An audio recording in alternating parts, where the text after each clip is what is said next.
அனைவருக்கும் வணக்கம். இன்றைய தினமணி செய்தித்தாள்ல என்ன செய்திகள் இருக்கு அப்படிங்கிறத பார்ப்போம். முதல்ல பார்த்தீங்க அப்படின்னா, பருவமழை முன்னெச்சரிக்கை தயார் நிலை அப்படின்னு சொல்லி குடுத்துருக்காங்க. ஏறக்குறைய நமக்கு மே 20ஆம் தேதி ஆயிருச்சு. இன்னும் ஒரு 10 நாள்ல பார்த்தீங்கன்னா, மான்சூன் சீசன் அப்படிங்கிறது ஸ்டார்ட் ஆயிரும். சரிங்களா? South west monsoon season. இந்தியால சவுத் வெஸ்ட் மான்சூன் சீசன் எப்போ ஆரம்பிக்குது அப்படின்னு பார்த்தீங்கன்னா, மே மாதங்கள்ல தான் ஆரம்பிக்குது. ஓகேங்களா? ஃபர்ஸ்ட்டு மான்சூன் எங்க அப்பியர் ஆகும்? முதல்ல மழை எங்க பெய்யும் அப்படின்னா, இந்த அந்தமான் நிக்கோபார் ரீஜியன்ல தான் ஃபர்ஸ்ட்டு மழை பெய்யும். சரிங்களா? அதுக்கப்புறம் தான் அங்கிருந்து நமக்கு கேரளாவுக்கு வரும். ஓகே. அப்ப இந்தியாவுல ஃபர்ஸ்ட்டு எங்கேன்னு கேட்டா அந்தமான் நிக்கோபார். இந்தியாவோட மெயின் லேண்ட் அப்படின்னு கேட்பாங்க. சரிங்களா? மெயின் லேண்ட்ல எங்க வரும் அப்படின்னு பார்த்தீங்கன்னா, கேரளால தான் ஃபர்ஸ்ட் வரும். ஓகேங்களா? சவுத் வெஸ்ட் மான்சூன் இந்த டைம் வந்து ஆவரேஜோட அதிகமா இருக்கும் அப்படிங்கிறது ஐஎம்டி வந்து கணிச்சிருக்காங்க. ஸோ அதற்கான தயார் நிலைய தமிழக அரசாங்கம் முடுக்கி விட்டுருக்காங்க. சரியா? அததான் முதல்ல குடுத்துருக்காங்க. அடுத்ததா பார்த்தீங்க அப்படின்னா, நமக்கு இன்றைய திருக்குறள்.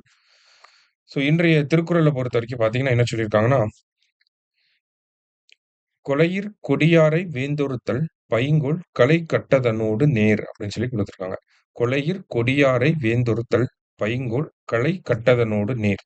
அதாவது கொடியவர் சிலரை கொலை தண்டனையால் அரசன் ஒறுத்தல் பயிரை காப்பாற்ற களையை களைவதற்கு நிகரான செயலாகும் அப்படின்னு சொல்லி குடுத்துருக்காங்க. ஓகேங்களா?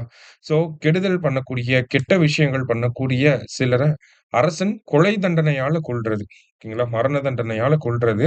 பயிர்கள காப்பாத்த எப்படி நம்ம களைகள பிடுங்குறோமோ, அதே மாரி மக்கள காப்பாத்த அவங்கள அ தூக்குல போடுறதுக்கு சமம் அப்படின்னு சொல்லியிருக்காங்க. இப்ப இதுலருந்து நம்ம என்ன புரிஞ்சுக்கலாம் அப்படின்னா, திருவள்ளுவர் வந்து டெத் பெனால்டி வந்து சப்போர்ட் பண்றாரு. அப்படிங்கிறத நம்ம புரிஞ்சுக்கலாம். திருவள்ளுவர் மரண தண்டனைக்கு ஆதரவாக இருக்காரு அப்படிங்கிறத புரிஞ்சுக்கலாம். சரிங்களா?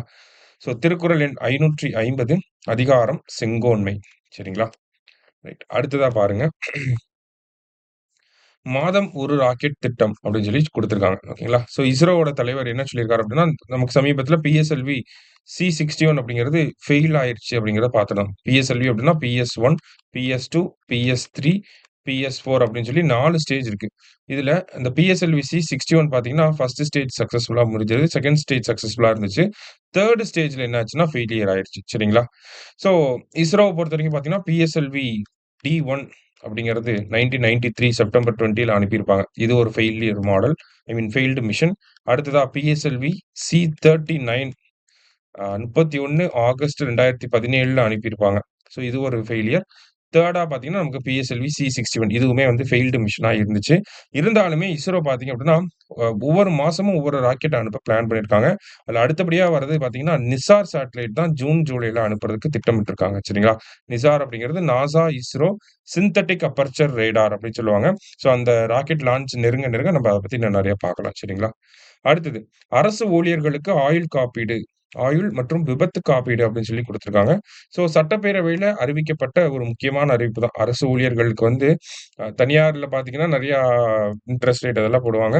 அதனால அரசாங்கமே வந்து அரசு ஊழியர்களுக்காக ஆயுள் மற்றும் விபத்து காப்பீடு அப்படிங்கிறத குடுக்க போறாங்க. சரிங்களா?